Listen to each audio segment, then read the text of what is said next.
근데 이제 아까 임진왜란 이야기 했고요. 이제는 호란 이야기를 하려고 합니다.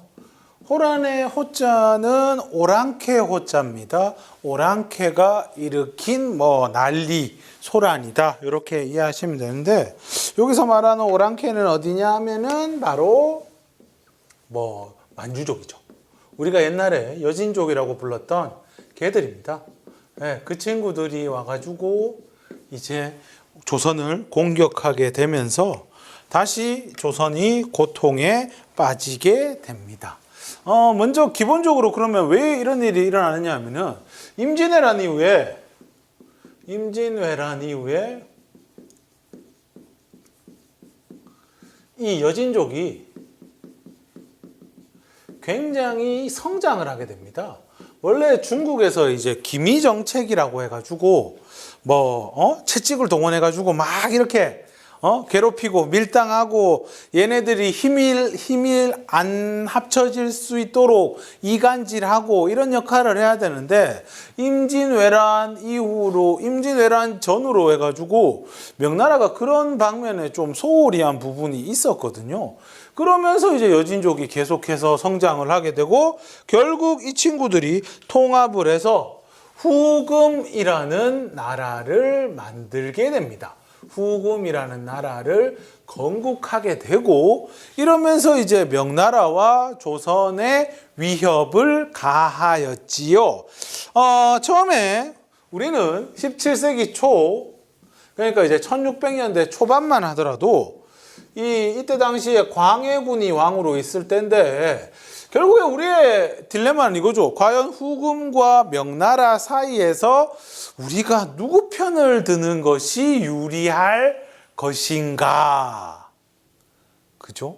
그게 사실 제일 고민이죠. 사실 둘 사이에서 이렇게 싸움 구경하고 떡이나 먹고 그러면 제일 좋은데, 결국에 이제 둘 중에 하나를 선택해야 되는 상황이 되면은 굉장히 고민에 빠지게 되는데, 이 광해군 같은 경우에는 이제 교과서나 이런 데 보면은 중립 외교라고 많이 이야기를 합니다. 그래서 광해군 같은 경우에는 명나라와 후금 사이에서 어디한테도 책 잡히는 일이 없게끔, 싸우는 빌미를 제공할 일이 없게끔, 심기를 거스르지 않게끔 중간에서 잘 합니다. 대표적인 게 이제 1619년에 있었던 사르후 전투라고 있는데, 이거는 명나라에서 군대를 이끌고 명나라에서 대규모 군대를 보내가지고 이제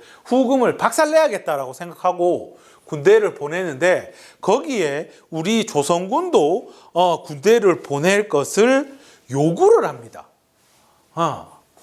너도 군대 보내. 왜? 야, 옛날에 임진왜란 때 우리가 너고 도와줬잖아. 그지? 그래서 사실 그때 당시에 우리가 명나라한테 가지고 있는 감정은 이거거든요. 제조지은, 다시 나라를 만들어준 은혜다 할 정도로 명나라에 대한 칭송과 우쭈쭈와 존경과 섬김과 이게 거의 끝에 달아 있을 때거든. 근데 이제 결국에는 이제 광해군이 여기에 파병을 하게 되는데, 썰에 의하면은 광해군이 전쟁 나갈 때 장군, 그때 강홍립이라는 장군이 있어요. TMI입니다. 얘를 불러다가 적당히 싸우다가 항복해라. 그러면 명나라한테도 좋고 후금한테도 그렇게 잘못한 게 없지 않느냐 라고 하면서 군대를 결국 보내긴 보냈다는데, 요즘 나오는 얘기는 이게 좀 고평가된 게 아닌가? 근데 광해군이 좀 슬기롭게 잘했다는 거는 좀 맞는 게, 나중에 광해군 쫓겨날 때 보면은 명나라와 후금 둘 다 아쉬워하거든. 명나라는 왜 걔 괜찮은데 왜 그래? 후금도 그 친구 되게 괜찮았는데 하면서 이런 식이었어요. 그래가지고 어쨌든 그랬다 하는 겁니다. 어쨌든 여기에 군대를 17,000명인가 결국 파병을 하게 됩니다.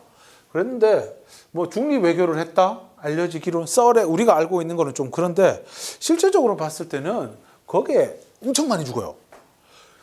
그냥 거짓으로 싸우다가 항복한 거 치고는 너무 많이 죽어. 거의 10,000명 이상이 죽거든요. 그래서 과연 이게 진짜인가 하면서 사실 이 명과 후금 사이에서 이거 명예의 은혜를 저버렸다 하는 게 나중에 이제 광해군을 쫓아내고 왕위에 오르는 인조 때, 인조 반정 때 이런 이야기가 나오거든요. 그래서 이게 좀 고평가된 게 아닌가 하는 평가는 있습니다만 어쨌든 사르우 전투 가가지고 많이 죽었고요. 사실 임진왜란 이후에 우리 살림살이도 없었는데 이렇게 군사들이 가갖고 많이 죽은 거는 사실 우리 조선의 국방에도 나중에 큰 구멍이 나게 돼요. 결국 나중에 그것 때문에 뭐 문제가 발생하게 되는데 어쨌든 이 광해군이 뭐 어쨌든 중간에서 좀 잘 해왔는데 결국에 인조 반정 능양군 조카죠. 그죠? 조카인 능양군에 의해 가지고 쫓겨나게 됩니다. 예, 쫓겨나게 돼요. 뭐 물론 여기에는 뭐 광해군이 사실 애초에 이 군자 들어가는 왕은 뭐예요? 왕으로 인정 안 한다는 거거든요. 왕으로 인정 안 한다는 건데 뭐 우리 역사에 두 명 있잖아요. 연산군과 광해군. 근데 이제 광해군 같은 경우에는 좀 재평가를 좀 받은 경향이 있는데 근데 재평가도 너무 이 좋은 쪽에만 치우쳐져서 얘기했지 사실은 궁궐 공사하고 이런 부분은 좀 많이 애를 많이 먹였어요. 예, 임진왜란 때 궁궐이 많이 타는데 그거 뭐 복구하고 새롭게 짓고 한다고 백성들한테 욕 많이 먹었거든요. 뭐 그런 것도 있다 하는 뭐 그겁니다. 어쨌든 광해군의 실정 정치를 잘못했다 하는 거고 결국 그래가지고 이제 새롭게 인조가 왕이 되는데 그러면서 이제 광해군과 함께 권력을 잡았던 붕당 정치에서 북인이 쫓겨나게 되고 서인이 이제 집권을 하게 됩니다. 물론 남인도 포함입니다. 서인이 집권하게 되면서 이제 정책이 좀 달라져요. 광해군 때는 확실하게 이 편이다, 이 편이다 이런 건 없었거든요. 확실하게 명나라 편이다, 후금 편이다 이런 건 없었는데 이 인조 반정 이후에 그 인조와 서인 정권은 뭐 남인도 포함입니다. 확실하게 이런 쪽으로 가요. 명나라와 친하고 배금, 후금을 배척한다. 이런 쪽으로 가게 됩니다. 이게 당연히 누구를 자극을 해. 후금을 자극을 하게 되고 그리고 이때 일어났던 이 1624년 인조 반정 다음에 일어났던 이괄의 난이라고 있거든요. 인조 반정 때 뭐 상을 제대로 못 받았다 하는 이괄이라는 사람이 일으킨 반란이 있는데 이때 또 수도가 털려가지고 인조가 공주로 도망가고 뭐 이런 일이 벌어지게 되는데 뭐 이런 여러 가지 면들 그 결국 얘들이 이괄의 난은 한 달 만에 진압됩니다만 이때 당시에 남은 잔당들이 후금으로 가서 붙어버려요. 그래가지고 나중에 정묘호란때 보면 길 안내를 해주거든요. 네, 그래가지고 사실 이제 곧 후금이 쳐들어오겠구나라는 건 이제 기정사실이 된 거고 실제로 1627년에 정묘호란, 정묘년에 후금이 우리 조선을 쳐들어옵니다. 1627년 약 3만의 군대 거의 뭐 다 끌고 왔다고 봐야 돼요. 다 끌고 왔다고 봐야 됩니다. 근데 우리가 이제 여기에 보면은 속수무책으로 당하죠. 아까 얘기했듯이 사르우 전투라든가 이괄의 난이라든가 이때 국방의 구멍이 좀 컸어요. 그 임진왜란 이후로 안 그래도 먹고 살기 힘든데 이런 여러 가지 일까지 벌어져가지고 국방의 공백이 컸어. 그래서 거의 뭐 하이패스식으로 들어오게 됩니다. 그래가지고 나중에 황해도까지 밀리게 되는데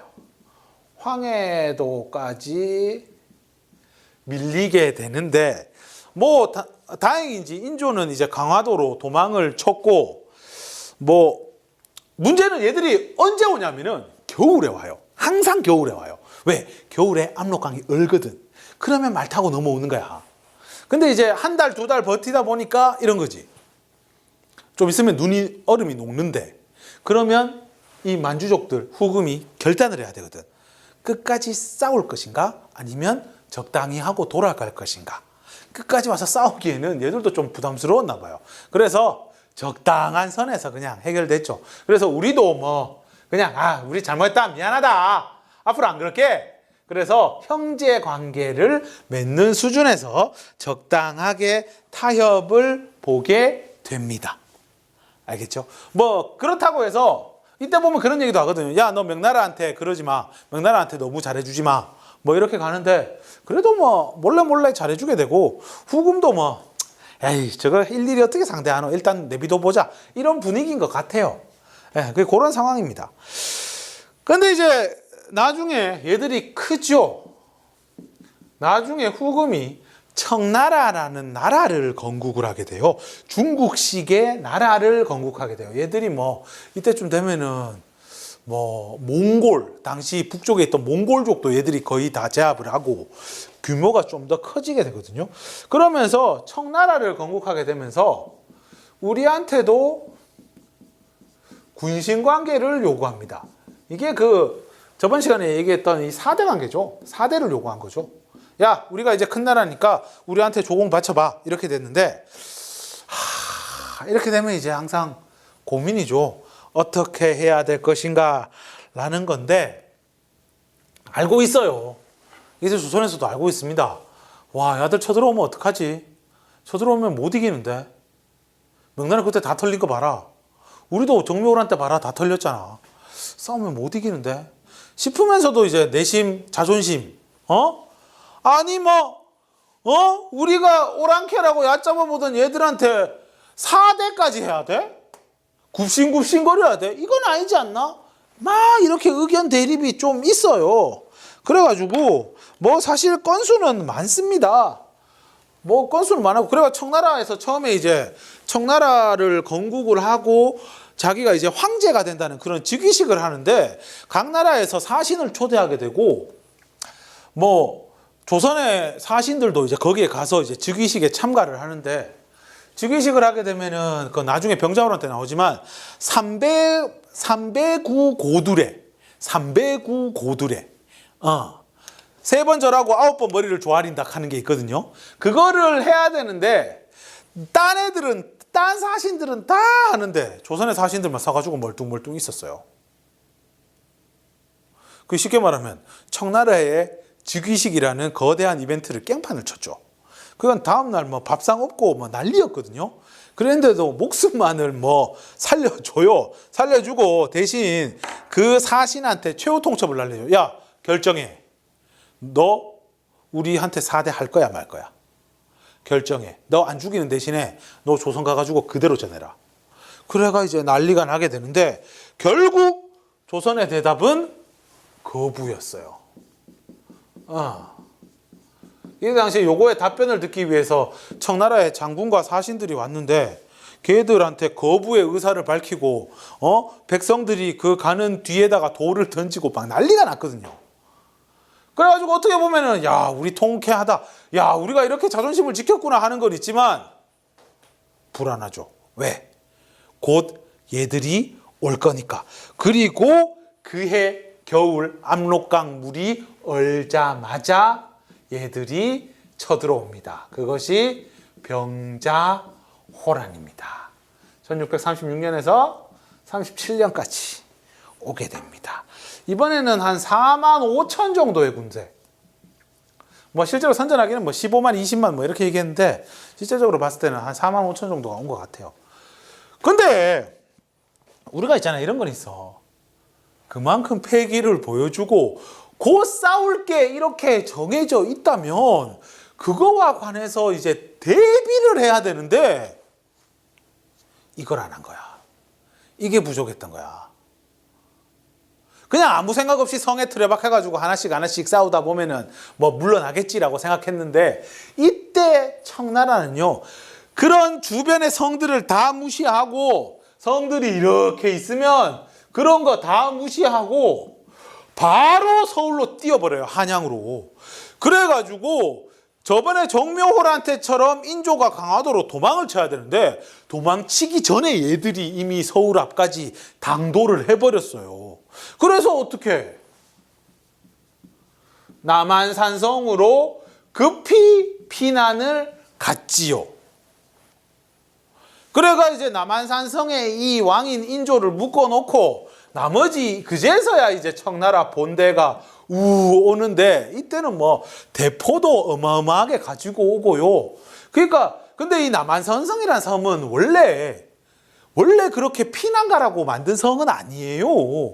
그만큼 준비가 덜 됐어요. 그래가지고 여기에 있으면서 식량난에 허덕허덕 거리다가 각지에서 왕을 구해야 된다라고 했던 도와주러 왔던 군인들이 청나라 군대에 의해 가지고 탁탁탁탁탁 커트를 당하면서 결국 40일 버티다가 나중에 먹을 게 없어가 막 말도 잡아먹고 우물도 말라가지고 말피를 먹고 막 그런 수준까지 가게 되고, 아마 더 버텼으면 아마 이 남한산성에 있었던 병사들이 가만 안 있었을 거예요. 너무 막 힘들어가지고 뭐 결국 그래서 이제 항복에 굴욕을 당하게 됩니다. 그게 바로 이제 그 삼전도의 굴욕. 그러니까 이제 우리가 여기서 이제 교훈을 얻어 이거 안 된다. 입만 살아서는 안 된다. 뭔가 대비를 해야지 말로만 이러는 건 아무 소용없다. 그리고 자존심 뭐가 중요하노? 결국에 외교나 대외관계의 기본은 뭐다? 국익이다. 우리나라에 뭐가 이득이 될 것인가? 결국 이러면 누가 고생해? 백성들이 고생합니다. 이때 끌려간 포로들만요 어마어마합니다. 어느 책에 가면 막 50만 막 이러거든요.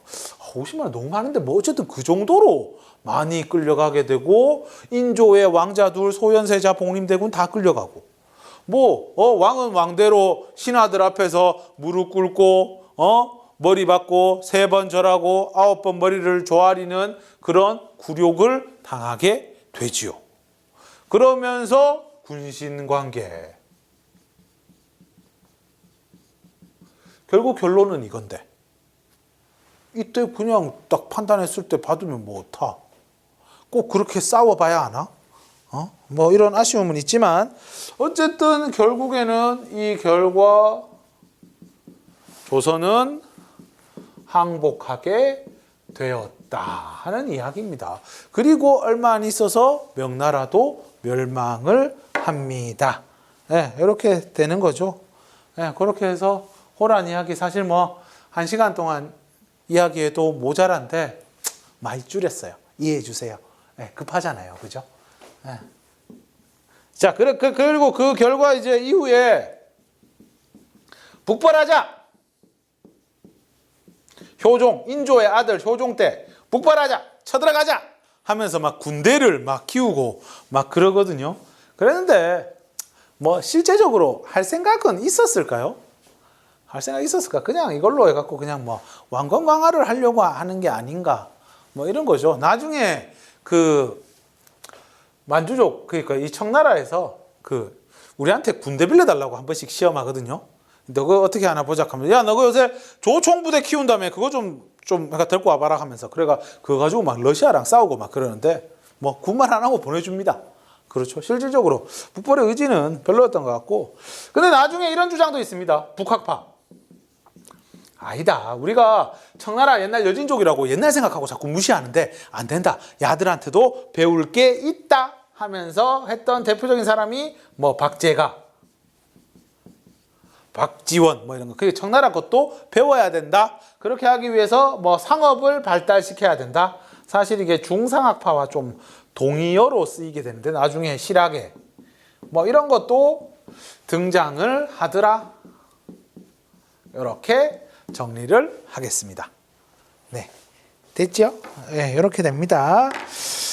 자, 이렇게 돼서 호란에 대해서 정리를 했고요. 장소나 이런 거, 남한산성이나 이런 거 잘 봐주세요.